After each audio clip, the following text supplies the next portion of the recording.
Student, तो आज हम पढ़ेंगे कार्बन एंड कंपाउंड। ठीक है, ये आपके एनसीईआरटी 10th का 4th चैप्टर है। तो आज हम इसके बारे में जानेंगे कार्बन क्या होता है और इसके कंपाउंड क्या होते हैं। ठीक है, तो कार्बन क्या होता है सबसे पहले हमें देखेंगे हम कार्बन को क्यों पढ़ रहे हैं, क्योंकि कार्बन इस यूनिवर्स में सब जगह है। चाहे हम पेट्रोल ले लें, चाहे प्लास्टिक ले लें, ठीक है, और इस एनवायरनमेंट में पूरी जगह क्या होता है, कार्बन ही पाया जाता है। तो इसलिए हम ज़्यादातर किसकी थ्योरी पढ़ते हैं, कार्बन की थ्योरी पढ़ते हैं। तो कार्बन क्या है, एक नॉन मेटल है। कार्बन क्या है, एक नॉन मेटल है और इसका एटॉमिक नंबर जो पीरियोडिक टेबल होती है उसमें एटॉमिक नंबर इसका 6 है और इसका कॉन्फ़िगरेशन 2 4 है। कॉन्फ़िगरेशन मतलब कि हम इलेक्ट्रॉन का जो इलेक्ट्रॉन कैसे कैसे मतलब होते हैं इसमें वो दिखाते हैं। 2 कैसे, 4 कैसे, ये जैसे इसका, ये जैसे प्रोटॉन है, इलेक्ट्रॉन की पोजीशन को दर्शाता है कॉन्फ़िगरेशन। ठीक है, ये क्या दर्शाता है, पोजीशन ऑफ इलेक्ट्रॉन। इलेक्ट्रॉन की पोजीशन को कौन दिखाएगा, कॉन्फ़िगरेशन। तो हम कैसे बनाएंगे इसको, देखो 2 इलेक्ट्रॉन और ये 4, 1 3 4, तो ये हो गया 2 और 4 का मेथड। ठीक है, ये इस तरह से दिखाया जाता है। तो इसका कॉन्फ़िगरेशन ये होता है। अब देखो हमारी जो ऑक्टेट थ्योरी होती है वो क्या कहती है, ऑक्टेट थ्योरी होती है वो क्या कहती है, या तो किसी जो भी हमारा कंपाउंड है उसमें जो इलेक्ट्रॉन हो या तो 8 इलेक्ट्रॉन हो, ठीक है, और 8 इलेक्ट्रॉन हो, या फिर क्या करेगा, उसके जो लास्ट शेल है, शेल मतलब कि जो ये शेल है इनमें कितने हो, 2 इलेक्ट्रॉन हो। ठीक है, एक में 1 इलेक्ट्रॉन हो और एक 2 इलेक्ट्रॉन हो। मतलब कि जो 8 इलेक्ट्रॉन वाला होगा वो ऑक्टेट कहलाएगा, जो 2 इलेक्ट्रॉन वाला होगा वो डुप्लेट कहलाता है। ठीक है, तो इट मीन्स क्या होता है कि अगर हम कार्बन को ही देखें ऑक्टेट थ्योरी के अकॉर्डिंग, क्या इसकी शेल में 8 इलेक्ट्रॉन अवेलेबल है, नहीं, क्योंकि देखो यहाँ पर 4 है। ठीक है, जो इसका लास्ट शेल है, लास्ट शेल कौन सा हुआ, 4 वाला हुआ लास्ट शेल, तो इसमें 4 या तो क्या करे, ये 4 भी दे दे किसी को या फिर ले ले। ठीक है, क्या करेगा, जो ये 4 है या तो ये लूज कर दे, ठीक है, तो 4 क्या रह जाएगा, 2 रह जाएगा, या फिर ये गेन कर ले, तो कितने हो जाएंगे, 6 हो जाएंगे। ठीक है, 6 इलेक्ट्रॉन हो जाएंगे। तो ये अपना इस तरह अपना शेल पूरा कर लेगा। लेकिन क्या होता है, इस शेल को पूरा कर लेगा, इस शेल को पूरा करने के लिए उसे बॉन्ड बनाना पड़ेगा। ठीक है, उसे क्या करना पड़ेगा, दूसरे एटम के साथ बॉन्ड बनाना पड़ेगा। तो वो आज हम समझेंगे कि कौन कौन से बॉन्ड इसमें इंक्लूड होते हैं।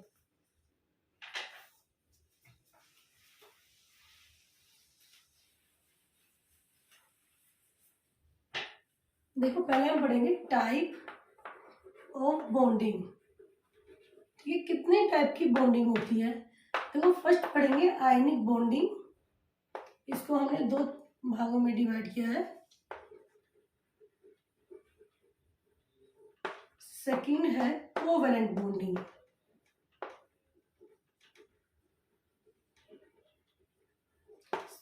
ठीक है, तो जो हमारा कार्बन है इसमें हम 2 तरह की बॉन्डिंग पढ़ेंगे, मतलब कि एक तो आयनिक बॉन्डिंग पढ़ेंगे और एक कोवेलेंट बॉन्डिंग पढ़ेंगे। सबसे पहले पढ़ेंगे हम आयनिक बॉन्डिंग। ठीक है,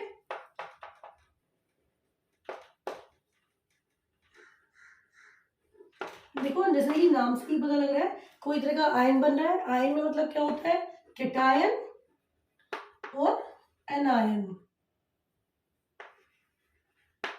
ठीक है, होता है और एक एनायन होता है आयनिक बॉन्डिंग में।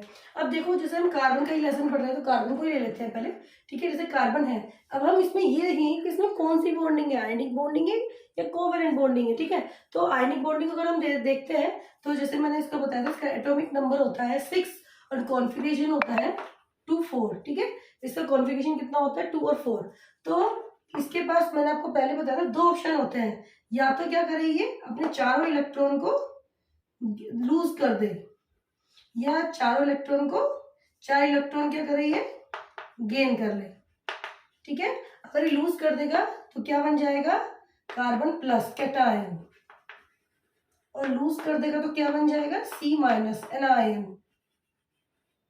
अब देखो क्या हो रहा है, अब हम मान लो ये सोचते हैं कि कार्बन ही लूज या गेन करता है। ठीक है, अगर हम देखें कि इसमें 2 पॉसिबिलिटी है कि अगर हम फर्स्ट देखें कि जो कैटायन बन रहा है, ठीक है, कैटायन कैसे बन रहा है, वो क्या कर रहा है, अपने दोनों इलेक्ट्रॉन को लूज कर रहा है।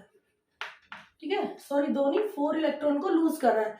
4 इलेक्ट्रॉन को लूज कर रहा है तो शेल में कितने इलेक्ट्रॉन रह गए, 2 इलेक्ट्रॉन रह गए। ठीक है, देखो जब भी जो कोई कैटायन होता है, ठीक है, जो हमारा कैटायन है जो हमारा कैटायन बनेगा, अगर 4 एनर्जी को लूज करेगा, अपने 4 इलेक्ट्रॉन को लूज करता है, हम ये सब एज्यूम करके चल रहे हैं, अगर वो 4 इलेक्ट्रॉन को लूज करता है तो बहुत सारी किसकी जरूरत होगी, उसे एनर्जी की जरूरत होगी, ठीक है, बहुत सारी एनर्जी की जरूरत होगी, जो कि फिजिबल ही नहीं है, नॉट फिजिबल, ठीक है, ये पॉसिबल ही नहीं है। मान लो मैं ऐसे कह दूं कि मुझे एक टीचर है और उसको 100 स्टूडेंट को संभालना, तो क्या वो संभाल पाएगी, नहीं संभाल पाएगी, तो ये पॉसिबल ही नहीं है, ठीक है। और मान लो ये सेकंड नंबर पे देखूं कि एनायन बने, ठीक है, एनायन बनेगा मतलब कि 4 इलेक्ट्रॉन को गेन कर लेगा, 4 इलेक्ट्रॉन को गेन कर लेगा, तो क्या हो जाएगा, देखो प्रोटॉन तो 6 है और इलेक्ट्रॉन कितने हो जाएंगे इसमें, 6, 4 को उसने और गेन कर लिया, 10 हो गए, ठीक है। तो इतने सारे प्रोटॉन जो इलेक्ट्रॉन हो गए, प्रोटॉन को इतने जो उसका वजन भार हो गया, मतलब कि जो एनर्जी हो गई, संभाल पाना बहुत मुश्किल हो जाएगा, ठीक है, संभाल पाना बहुत मुश्किल हो जाएगा, इसलिए क्या होगा, ये भी क्या है, नॉट पॉसिबल, क्योंकि प्रोटॉन तो 6 है और इलेक्ट्रॉन कितने हो गए, 10 हो गए, तो इस इट मीन्स क्या हुआ कि ये इसको नहीं संभाल पाएगा, जैसे शेल में इलेक्ट्रॉन की संख्या बढ़ गई है क्योंकि उसने क्या करा है, एनायन बनाया है और 4 इलेक्ट्रॉन अपने पास ले लिए, ठीक है, 4 इलेक्ट्रॉन पास ले लिए, तो इसलिए क्या हो गया कि ये इस इतने जो होता है, इतने जो ये प्रोटॉन होगा, इतने भार को नहीं संभाल पाएगा, और वो अगर ये 4 इलेक्ट्रॉन को लूज करता है, ठीक है, तो जब मतलब जब हम एक कार्बन को निकालते हैं तो उसमें भी बहुत एनर्जी चाहिए होती है, तो हमें कितने कार्बन को निकालना है, 4 कार्बन को निकालना है, तो 4 कार्बन को निकालने के लिए उसे बहुत ज्यादा एनर्जी की जरूरत होगी, जो कि पॉसिबल ही नहीं है, ठीक है, 4 कार्बन निकल ही नहीं सकते। और अगर एनायन बनेंगे, एनायन बनने में देखो क्या होता है कि 4 वो अपने होल्ड कर रहा है, 4 इलेक्ट्रॉन को होल्ड करके रख रहा है, इट मीन कि प्रोटॉन तो 6 है, तो प्रोटॉन को बड़ा मुश्किल हो जाएगा 4 इलेक्ट्रॉन को होल्ड करने में, तो इस वजह से ये भी पॉसिबल नहीं है। देखो आयनिक बॉन्डिंग का जो एग्जाम्पल होता है वो क्या है, ट्रांसफर ऑफ इलेक्ट्रॉन, ठीक है, इलेक्ट्रॉन का क्या होता है, ट्रांसफर हो जाता है कि भाई जैसे मैंने उसको दे दिया और उसने क्या किया, ले लिया, तो मेरे पास कम हो गया, उसके पास क्या हो गया, ज्यादा हो गया, तो इट मीन्स क्या हुआ, तो वो इलेक्ट्रॉन जो होता है एक से दूसरे तरफ जाते हैं, ठीक है, तो ट्रांसफर ऑफ इलेक्ट्रॉन, इसका अगर हम एग्जाम्पल लें तो NaCl, इसमें भी देखो ये जो सोडियम क्लोराइड है NaCl है, अगर मैं इसको डिवाइड करूं, ये केटायन बना रहा है, ये एनायन बना रहा है, ठीक है, इसका एटॉमिक नंबर 11 होता है और इसके 2, 8 और 1, ठीक है, एटॉमिक नंबर के हिसाब से कॉन्फ़िगरेशन हो गया, 2 पहले शेल में 2 आएंगे, सेकंड शेल में 1 आएंगे और थर्ड शेल में फर्स्ट शेल में 2 आएंगे, सेकंड शेल में 8 आएंगे, थर्ड शेल में कितने आएंगे, 1 आएंगे, कितना होता है, 17 होता है एटॉमिक मास, तो इसका 2, 8 और 7, ठीक है। तो जैसे कि अब इसमें क्या होगा, ये अपना एक इलेक्ट्रॉन इसको दे देगा, यहाँ से इलेक्ट्रॉन ट्रांसफर हो रहा है इस पे, ठीक है, देखो ट्रांसफर ऑफ इलेक्ट्रॉन समझा रहे हैं कैसे हो रहा है। अब देखो इसने अपना एक इलेक्ट्रॉन दे दिया, तो यहाँ क्या रह गया, 2, 8 रह गया, ठीक है, और इसके पास कितना हो गया, 2, 8 और 8 हो गया, इट मीन्स क्या हुआ, इन दोनों के क्या हो गए, शेल पूरे हो गए, ठीक है, कंप्लीट हो गए, कंप्लीट इलेक्ट्रॉन ऑफ ट्रांसफर हुआ, तो ये क्या किस प्रकार का ट्रांसफर हुआ, आयनिक ट्रांसफर या कोवलेंट आयनिक, ये कौन सी बॉन्डिंग हुई है, आयनिक बॉन्डिंग, तो इसे कहते हैं आयनिक बॉन्डिंग, ठीक है। कार्बन इस तरह की बॉन्डिंग नहीं बनाता है, क्योंकि मैंने बताया है अगर ये केटायन बनाएगा तो लूज करेगा, एनायन बनाएगा तो गेन करेगा, और जो कि पॉसिबल ही नहीं है। तो किस तरह का बॉन्ड बनाता है कार्बन, तो हम देखेंगे कि कार्बन किस तरह का बॉन्ड बनाता है, ठीक है।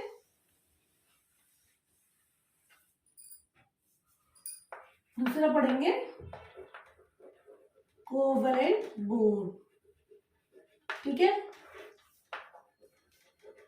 Mutual sharing of electron is called it covalent bond, ठीक है। म्यूचुअल शेयरिंग, जो इलेक्ट्रॉनों की जो म्यूचुअल शेयरिंग होती है वो क्या कहलाती है, कोवलेंट बॉन्ड, ठीक है। कोवलेंट बॉन्ड क्या होता है, कार्बन के एटम के बीच मिलता है, तो जो कोवलेंट बॉन्ड हुआ वो आयनिक बॉन्ड से किस तरह डिफर है, ये आपको पता लग गया होगा, क्योंकि मैंने आयनिक बॉन्ड अभी पढ़ाया है, तो उसे पता लगेगा आपको कोवलेंट बॉन्ड आयनिक बॉन्ड से किस तरह डिफर होता है, ठीक है। अब देखो म्यूचुअल शेयरिंग ऑफ इलेक्ट्रॉन क्या हो रहा है, इसमें म्यूचुअल शेयरिंग हो रही है, मतलब कि भाई कोई मान लो कोई चीज मिल जाती है, तो भाई अगर मान लो मेरे पास दाल है, एक के पास चावल है, ठीक है, तो अब वो दाल को कैसे खाएगा और वो चावल को कैसे खाएगा, ठीक है। तो उसको करने के लिए क्या करना पड़ेगा, म्यूचुअल शेयरिंग करनी पड़ेगी। आधा मतलब कि मतलब अपनी अपनी चीजों को बांटा करना पड़ेगा, हिस्सा करना पड़ेगा। तो उसको बोलते हैं म्यूचुअल शेयरिंग। तू मेरी चीज ले ले, मैं भी तेरी चीज ले लेता हूँ, ठीक है, दोनों को इससे फायदा होगा। तो इसको बोलते हैं म्यूचुअल शेयरिंग ऑफ इलेक्ट्रॉन, ठीक है। अब कोवैलेंट बॉन्डिंग किस तरह बनाता है अगर हम बात करें, तो इसमें जो होते हैं 3 तरह के बॉन्ड बनते हैं। वन जो होता है, अब म्यूचुअल शेयरिंग ऑफ इलेक्ट्रॉन है, कोवैलेंट बॉन्डिंग है, सब हम 3 तरह के बॉन्ड पढ़ेंगे। एक तो single bond, double bond and triple bond, ठीक है। उसके एग्जांपल देख लेते हैं। देखो कोवैलेंट बॉन्ड कैसे बनते हैं। जैसे कि मैं फर्स्ट एग्जांपल लेती हूँ H2, ठीक है। H2 में H के 2 मैंने मॉलिक्यूल ले ली, ठीक है, कंपाउंड ले ली। अब H का कॉन्फिगरेशन कितना होता है 1, तो इसका H का एटॉमिक नंबर भी 1 होता है, तो इसका कॉन्फिगरेशन कितना होगा 1, ठीक है। अब देखो क्या हुआ, इसके पास 1 है, इसके पास एक 1 है, ठीक है। ये इलेक्ट्रॉन है, जो मैंने क्रॉस है वो क्या है, इलेक्ट्रॉन। मतलब मैं कोश में जो इसके शेल में जो इलेक्ट्रॉन है उसकी स्थिति को दिखा रही हूँ कि इसमें ये इलेक्ट्रॉन है, ठीक है। अब क्या होगा देखो, जब अब ये दोनों हाइड्रोजन इन दोनों के पास क्या इनका शेल पूरा है, नहीं है, ठीक है। तो क्या करना पड़ेगा इनको, कोवैलेंट बॉन्डिंग। इसको ही बोलते हैं म्यूचुअल शेयरिंग ऑफ बॉन्डिंग, ठीक है। इसमें क्या होता है देखो, अब ये 2 हाइड्रोजन है, दोनों का एक है, शेल को पूरा करने के लिए एक एक इलेक्ट्रॉन की नहीं जरूरत है, ठीक है। तो क्या करेंगे ये, ठीक, क्या करेंगे ये, देखो ये है, ये इसका एक एटम है, ये इसका एटम है, ये एक बार इससे ले लेगा और ये एक इलेक्ट्रॉन इससे ले लेगा, ठीक है। ये इस तरह बन जाएगा और ये कैसे बन जाएंगे, देखो जो ये बॉन्ड जो ये सर्कल मैंने बनाए हैं इसको बोलते हैं कोवैलेंट बॉन्ड, ठीक है। क्या बोलते हैं, कोवैलेंट बॉन्ड। इनके बीच में क्या बन गया, अब ये कोवैलेंट बॉन्ड, इन्होंने क्या कर ली, एक एक इलेक्ट्रॉन की साझेदारी, हिस्सेदारी कर ली, ठीक है। तो इसको बोले हमने mutual sharing of electron, covalent bond, ठीक है, इसको बोलते हैं। देखो, और इस कोवैलेंट बॉन्ड को हम कैसे दिखाते हैं, ये डैश, जो ये डैश है ये क्या हुआ, कोवैलेंट बॉन्ड, इसको बोलेंगे कोवैलेंट बॉन्ड।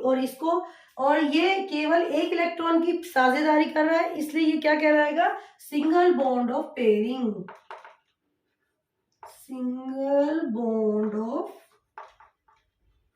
पेयरिंग, ठीक है। तो ये हुआ सिंगल बॉन्ड ऑफ पेयरिंग। अगर दूसरा एग्जांपल ले O2 का, ठीक है। देखो इसका एटॉमिक नंबर 8 होता है, कॉन्फ़िगरेशन हुआ 2, ठीक है, 6 और 2, ठीक है, हो गए। तो ये इसका हो गया पूरा कॉन्फ़िगरेशन, ठीक है, 2 और 6। तो अब इसको कैसे बनाएंगे, O2, ये O है, ये O है, ठीक है, 2 ले लिए मैंने, 2 और 6। लास्ट शेल में कितने इलेक्ट्रॉन है, 6। तो हम केवल जो भी इलेक्ट्रॉन की पोजीशन दिखाते हैं वो लास्ट शेल के अकॉर्डिंग दिखाएंगे, ठीक है, 6।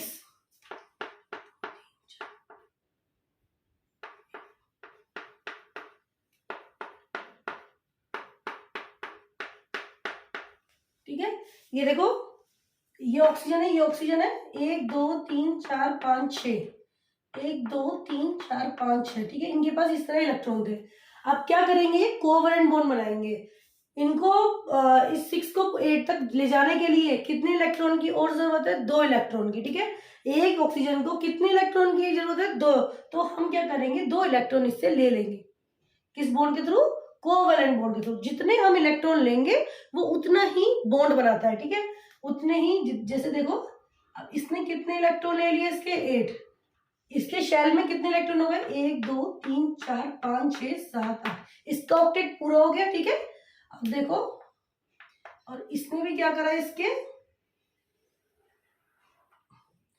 भी क्या हुआ, ऑक्टेट पूरा हो गया, और इसका भी ऑक्टेट पूरा हो गया। और बीच में क्या बन गई इनकी, कोवैलेंट बॉन्डिंग, ठीक है, क्या बन गई, कोवैलेंट बॉन्डिंग। दोनों का शेल पूरा हो गया, कोवैलेंट बॉन्डिंग बन गई। अब देखो इन्होंने कितने इलेक्ट्रॉन का साझा किया, तो कुछ हम इस तरह से इसका फॉर्मूला बनाएंगे। देखो ये एक इलेक्ट्रॉन और ये दूसरा इलेक्ट्रॉन, तो इन दोनों के बीच में कितने बॉन्ड है? 2। तो इसे बोलेंगे डबल बॉन्ड। ठीक है, इसको क्या बोलेंगे? Double bond. डबल बॉन्ड का एग्जांपल इस तरह हम इलेक्ट्रॉन को दिखाते हैं। जितने हम शेयरिंग में इलेक्ट्रॉन लेते हैं, कोवलेंट बॉन्डिंग बनाने में जितने हम इलेक्ट्रॉन लेते हैं वो उतने ही जो होते हैं बॉन्ड से ही बनता है। जैसे हमने इसमें 2 इलेक्ट्रॉन लिए थे, हाइड्रोजन में हमने 1 इलेक्ट्रॉन लिया था पेयरिंग कोवलेंट बॉन्डिंग में, तो 1 बॉन्ड था। लेकिन इसमें हमने डबल इलेक्ट्रॉन लिया, तो ये कितने बॉन्ड से बना? डबल बॉन्ड से। तो ये क्या होगा? Double bonding. ठीक है, अब बात करते हैं ट्रिपल बॉन्डिंग की।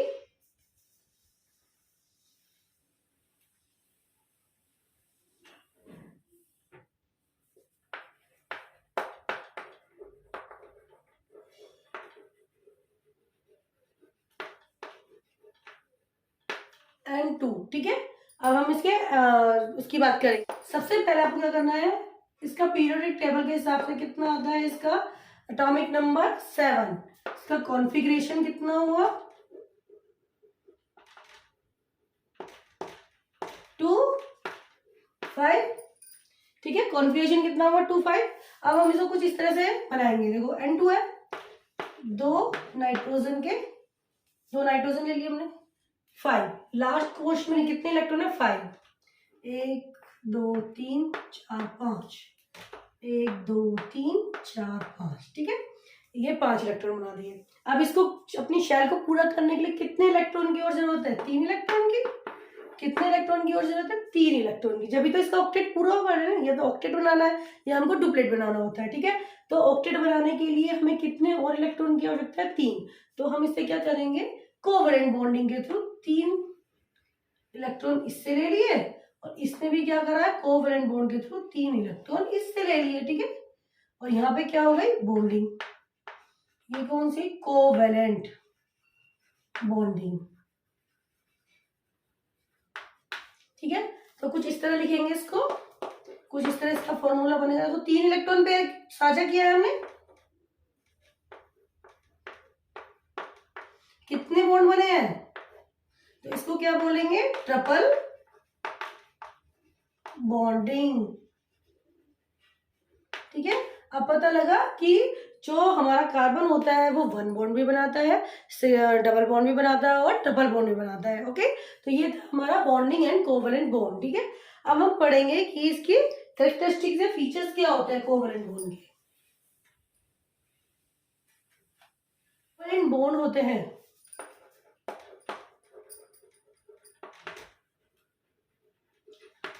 वो जिस कंपाउंड से बनते हैं उसको बोलते हैं कोवलेंट कंपाउंड।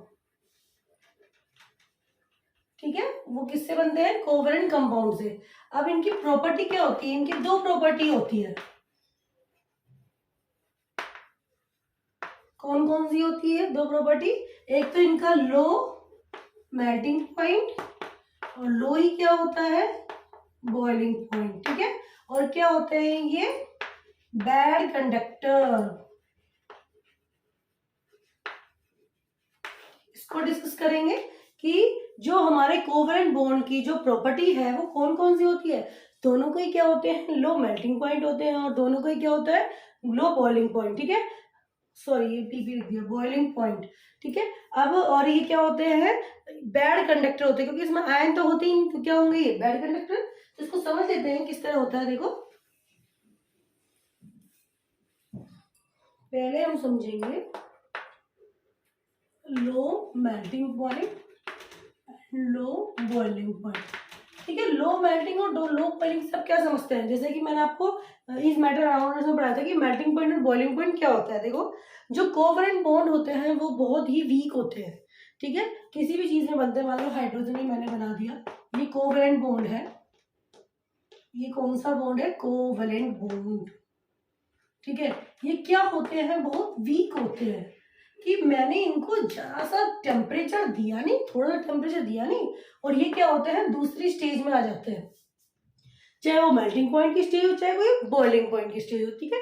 तो इनके क्या होता है, बॉन्ड वीक होने की वजह से ये क्या होते हैं, जल्द ही या तो वाष्प बन जाते हैं, यदि बर्फ बन जाते हैं, ठीक है। ये तो वेपर में बन जाएंगे या फिर जम जाएंगे, आइस बन जाएंगे। तो इससे क्या होता है कि इनकी weak, due to the presence of the weak bonding, so covalent bond are very, जो कोवलेंट बॉन्ड होते हैं वो क्या होते हैं, उनका बहुत ही वीक, जो low melting point and low boiling point, ठीक है। तो ये फर्स्ट प्रॉपर्टी थी। सेकंड देखो पैड कंडक्टर कैसे है ये,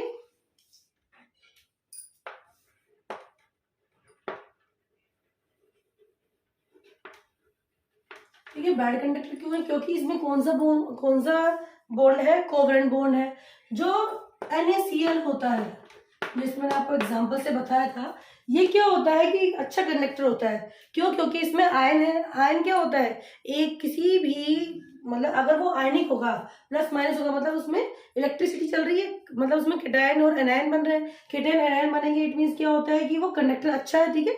लेकिन जैसे कि आप जानते हैं कोवलेंट बॉन्डिंग में कोई केटायन और एनायन नहीं होता है, ठीक है। इस वजह से क्या होता है, ये बैड कंडक्टर होता है। क्योंकि जो हमारे कंडक्टर जो एनायन केटायन को ले जाने के लिए कुछ जो होते हैं, कुछ मतलब एनायन और केटायन को ले जाने के लिए कुछ मतलब माध्यम की आवश्यकता होती है हमें, कि भाई कोई इलेक्ट्रिसिटी को ले जाए तो कोई माध्यम से, केटायन एनायन होते हैं, एक माध्यम होता है कि इलेक्ट्रिसिटी को एक जगह से दूसरी जगह पर ले जाने के लिए। तो इसी तरह ही जो है कोवलेंट जो बॉन्ड होते हैं उसमें कोई केटायन एनायन नहीं होता है, तो ये क्या होते हैं, बैड कंडक्टर होते हैं, ठीक है। तो ये हुई हमारी जो होती है। तो ये, तो इसमें हमने क्या पढ़ा, हमने सबसे पहले पढ़ा म्यूचुअल शेयरिंग, ठीक है। अगर कार्बन बन रहा है तो किसके थ्रू बनता है, म्यूचुअल शेयरिंग, और इसको क्या बोलते हैं, कोवलेंट बॉन्ड, ठीक है। और सेकंड पढ़ा हमने इसकी प्रॉपर्टी में लो मेल्टिंग पॉइंट और लो बॉइलिंग पॉइंट, ठीक है। अब देखो कई बार एनसीईआरटी में पूछा जाता है कि CO2 का फॉर्मूला बना के दिखाओ, इसमें कितने बॉन्ड होते हैं, तो वो समझेंगे कि किस तरह होता है। देखो जैसे मैं CO2 ले लेती हूँ, CO2, इसका फॉर्मूला कई बार एनसीईआरटी की कॉपी में, एनसीईआरटी के क्वेश्चन पेपर में पूछा जाता है। तो CO2 को देखो, C होता है इसका एटॉमिक नंबर और O का। C हम पढ़ेंगे कार्बन डाइऑक्साइड का, ठीक है। सबसे पहले हम जब उसका फॉर्मूला पढ़ेंगे तो पहले हमको पता होना चाहिए इसका एटॉमिक नंबर, कार्बन का एटॉमिक नंबर है 6, ऑक्सीजन का एटॉमिक नंबर है 8, तो इसका कॉन्फिगरेशन कितना हुआ 2 4, इसका कितना हुआ 2 6, है ना। तो इसमें बॉन्डिंग कैसे बनेगी, देखो O2 है और ये C है, ठीक है। C के लास्ट शेल में कितने इलेक्ट्रॉन है 4, O के लास्ट शेल में कितने इलेक्ट्रॉन है 6, 1 2 3 4 5, ठीक है। अब देखो इसको कितने इलेक्ट्रॉन चाहिए ऑक्टेट पूरा करने के लिए, 4 इलेक्ट्रॉन, और इसको कितने इलेक्ट्रॉन चाहिए ऑक्टेट पूरा करने के लिए, 2 इलेक्ट्रॉन। शेयरिंग कितने करेंगे 4 और 2 की, ठीक है। अब देखो कार्बन कितने की शेयरिंग करेगा 4 इलेक्ट्रॉन की। तो कार्बन क्या करेगा, देखो एक 2 इलेक्ट्रॉन यहां से लेगा और 2 इलेक्ट्रॉन यहां से लेगा, ठीक है। तो 1 2 3 4 5 6 7 8, ये हो गया कार्बन का ऑक्टेट पूरा। पहले मैंने किसका ऑक्टेट पूरा किया है, कार्बन का। कुछ इस तरह होगा कार्बन का ऑक्टेट पूरा, ठीक है। अब ऑक्सीजन को कितने इलेक्ट्रॉन की जरूरत है, 2 इलेक्ट्रॉन की। तो ऑक्सीजन ऐसे लेगा अपना इलेक्ट्रॉन,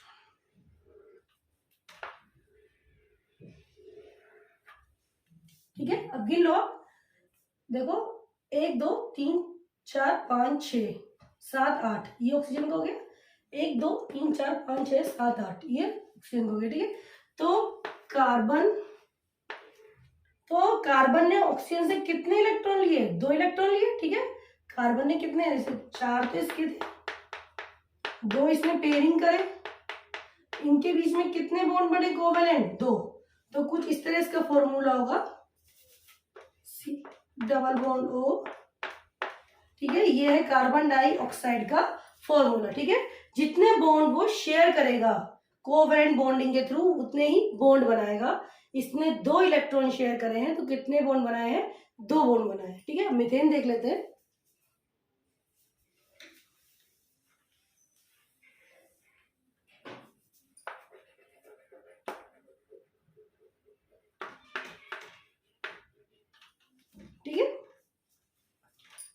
C का एटॉमिक नंबर वही 6, H का 1, इसका कॉन्फ़िगरेशन 1 ही रहेगा, इसका 2 4।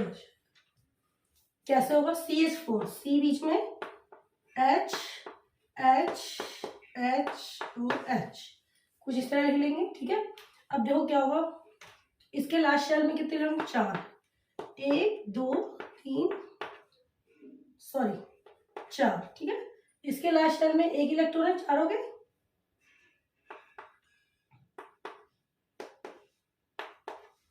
अब देखो इसको कितने इलेक्ट्रॉन की जरूरत है? 4 को 4 में पूरा करने के लिए पूरे 4 इलेक्ट्रॉन की। तो कितने इलेक्ट्रॉन का साझा करेगा? 4 इलेक्ट्रॉन का। इसको हाइड्रोजन को अपना डुप्लेट हाइड्रोजन को अपना डुप्लेट पूरा करने के लिए कितने इलेक्ट्रॉन की आवश्यकता है? 1 इलेक्ट्रॉन की। इसका ऑक्टेट पूरा होगा, इसका डुप्लेट पूरा होगा, ठीक है। तो देखो अब कैसे होगा, हाइड्रोजन को अपना डुप्लेट पूरा करना है, ठीक है। पहले देखो ये दो शेयरिंग हो गई, दो की, ये 2 इलेक्ट्रॉन की शेयरिंग हो गई, ये कार्बन से 1 इलेक्ट्रॉन लिया, यहाँ की शेयरिंग हुई और यहाँ की शेयरिंग, ठीक है। ये तो इस तरह हाइड्रोजन लेगा। अब इसका डुप्लेट पूरा हो गया, देखो 2 2 2। अब देखो कार्बन को 4 की जरूरत है, तो कार्बन कैसे लेगा? इसको मैं थोड़ा नीचे लिख देती हूँ। कार्बन कैसे लेगा? इन चारों के कार्बन का क्या हो गया? ऑक्टेट, और हाइड्रोजन का डुप्लेट, ठीक है। देखो कार्बन का देखो 2 3 4 5 6 7 8, इसका डुप्लेट पूरा हो गया और ये हो गया। तो ये कौन सा है? Covalent bond. इसकी स्ट्रक्चर बनाए तो कुछ इस तरह होगी। कार्बन ने हाइड्रोजन के कितने इलेक्ट्रॉन लिए हैं? 1 इलेक्ट्रॉन लिया है, तो बॉन्ड भी कितना बनेगा? 1। कितने इलेक्ट्रॉन का साझा हुआ है? 1। तो ये है मीथेन का स्ट्रक्चर। मीथेन इस तरह होती है, ओके। तो ये था हमारा नेक्स्ट जो हमारा कार्बन कंपाउंड। नेक्स्ट टॉपिक में आगे बताऊंगी कि इसमें आगे और क्या पढ़ेंगे। Till then thank you.